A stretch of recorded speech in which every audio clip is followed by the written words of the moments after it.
Assalamualaikum dan salam sejahtera. Okey, untuk tingkatan 4C, jadi cikgu nak cover untuk bab 5 iaitu bahagian genetik. Okey, untuk yang genetik ini, cikgu akan terangkan lebih mendalam lah macam mana apa yang sepatutnya kamu belajar untuk bahagian bab 5 genetik. Jadi 5.1 kita akan belajar berkaitan dengan pembahagian sel.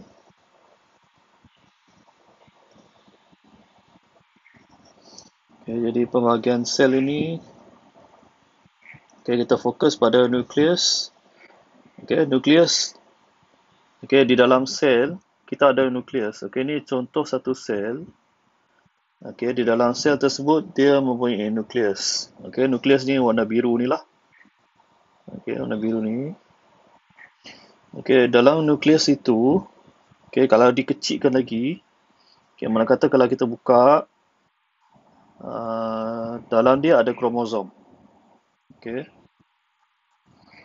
Dalam dia ada kromosom. Jadi kromosom, bayangan bentuk dia adalah bentuk X seperti ini.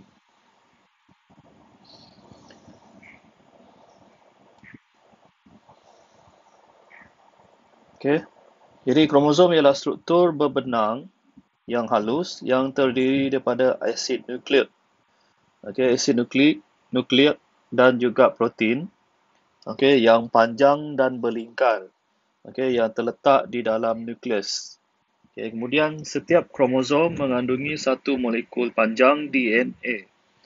Maksudnya dia dekat sini dia ada berbenang. Jadi berbenang dia macam bergumpal macam ni. Ada berbenang, bergumpal. Kemudian dalam satu jalur berbenang tu, ini. Dia ada jalur berbenang itu dalam bentuk DNA.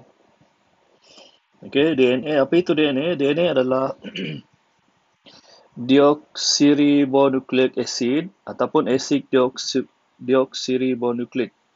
Dia terdiri pada unit-unit asas yang dikenali sebagai nukleotida. Jadi di sini untuk setiap pada rangkai ni, dia macam ada batang sini kat sini ya. Bentuk dia macam ni. Maksudnya contohlah kat sini lah. Cikgu ambil dekat sini. Jadi dia ada bulat, lepas tu dia ada ni, lepas tu dia ada segi empat tu. Jadi dia di sini ada gula deoksiribosa. Yang gula deoksiribosa ni adalah nombor satu ni. Kemudian dia ada base bernitrogen. Nitrogen base ataupun kumpulan fosfat. Kumpulan fosfat ada di sini. Kemudian jadi DNA ni tadi dia terdiri daripada dua polinukleotida. Ada dua. Sini satu. Lepas tu dia berputar, dia pusing. Dia macam bersilat macam tali lah. Kemudian yang berpintal anti selari. Dia anti selari lah. Dia macam tidak selari. Antara satu sama lain, dia membentuk struktur yang dikenali sebagai helix, ganda dua. Ataupun dalam bahasa Inggeris dia, double helix. Kemudian cikgu pergi ke atas ni semula. Di dalam gen ni, dalam setiap yang kecil tu, yang dekat sini, dia dipanggil sebagai gen. Gen ialah unit asas pewarisan yang menentukan ciri-ciri individu.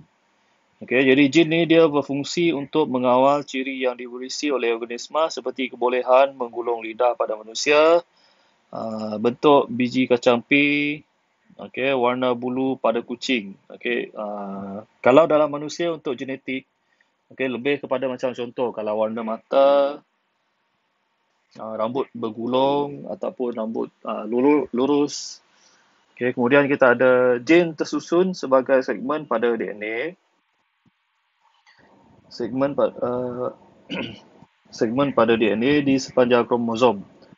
Okey, maksudnya dia pada dalam kromosom tu dia ada gene tu lah. Jadi terdapat beribu-ribu gene di dalam satu molekul DNA. Okey, maksudnya kalau DNA dalam satu DNA tu dia ada banyak sangat gene yang tersimpan lah. Okey.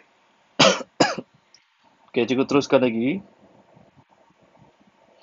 Okey, ini adalah contoh kariotip lelaki dan juga kariotip perempuan. Okey, untuk manusia, okey, setiap spesies di dunia mempunyai bilangan kromosom yang tetap. Okey, sebagai contoh, manusia tadi mempunyai sel soma 46 kromosom. Okey, jadi 46 kromosom tadi dia wujud secara berpasangan. Okey, untuk setiap yang ini dia ada set-set. Contohlah, tadi dia cakap ada 46. Okey, jadi maksudnya dekat sini set yang 1, 2, 3, 4, 5, 6, 7, 8, 9, 10 sampailah ke 23 sini. Okey, ini sebenarnya 23 dia tak tulis tapi dia tulis XY. Okey, XY menunjukkan dia adalah seorang lelaki. Kalau XX maksudnya dia adalah seorang perempuan. Okey, kemudian dia wujud secara berpasangan. Okey, ini sudah tadi. Dikenali sebagai kromosom homolog. Okey, ataupun homologous kromosom. Okey, dia disusun mengikut rupa dan bentuk. Okey, susunan dikenali sebagai kariotip. Okey, jadi maksudnya kariotip ni ataupun ciri-ciri lah sebenarnya. Okey, ni menunjuk kepada ciri-ciri yang genetik terbawa ataupun kromosom terbawa. Okey, ini sebenarnya kromosom lah. Okey, itu saja untuk 5.1. Sekian, terima kasih.